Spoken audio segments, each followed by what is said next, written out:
Company থেকে order দেয়, আবার ওই অর্ডারেই আবার প্ল্যানটি দেয়। ওটা তো তুই অর্ডার দিলে, ওটা তো আর আমি ধরি নাই, তাহলে ওটার মধ্যে কেমনে প্ল্যানটি দিস? কোম্পানি আমাকে একটা অর্ডার দিছে অনেক দূরে, প্রায় 30 থেকে 35 কিলো দূরে। তো অর্ডারটা আমি রেস্টুরেন্ট থেকে নিছি, নেওয়ার পর কাস্টমারের বাড়ি গেছি, যাওয়ার পর খাবারটা দিয়ে দিছি। খাবারটা দিয়ে দেওয়ার পর এক রিয়াল প্ল্যানটি আসে। এখন আমি যখন আমার কোম্পানিকে সুপারভাইজারকে জানাই যে আমার প্ল্যানটি আসতেছে, বলতেছে যে আনঅফিসিয়াল অ্যাপস বা ফেক লোকেশন চালানোর কারণে প্ল্যানটিগুলো আসে, কিন্তু আমার কাছে দুইটার একটাও নাই। অযথাই শুধু শুধু কোম্পানি আমাকে এক রিয়াল প্ল্যানটি দিছে।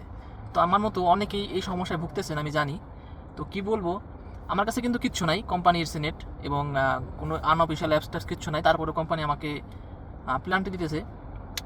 এটা কি সমস্যা আসলে আমি বুঝতে পারতেছি না। আমার তো কোম্পানিকে আমি বলবো এটা যে সমস্যা আছে, সমস্যাটা সমাধান করতে। কোম্পানি আসলে আমাদের সাথে এটা ঠিক করতেছে না, অটোমেটিকলি নিজে থেকে অর্ডার দিতেছে, সেই অর্ডারে আবার প্ল্যানটি দিতেছে। এটা আসলে মেনে নেওয়ার যোগ্য না যে কোম্পানি থেকে অর্ডার দেয়, আবার ওই অর্ডারেই আবার প্ল্যানটি দেয়। ওটা তো তুই অর্ডার দিলে, ওটা তো আর আমি ধরি নাই, তাহলে ওটার মধ্যে কেমনে প্ল্যানটি দিস? উন্মাদ হয়ে গেছে, মাঝে মাঝে মনে হয় যে কোম্পানি পাগল হয়ে গেছে।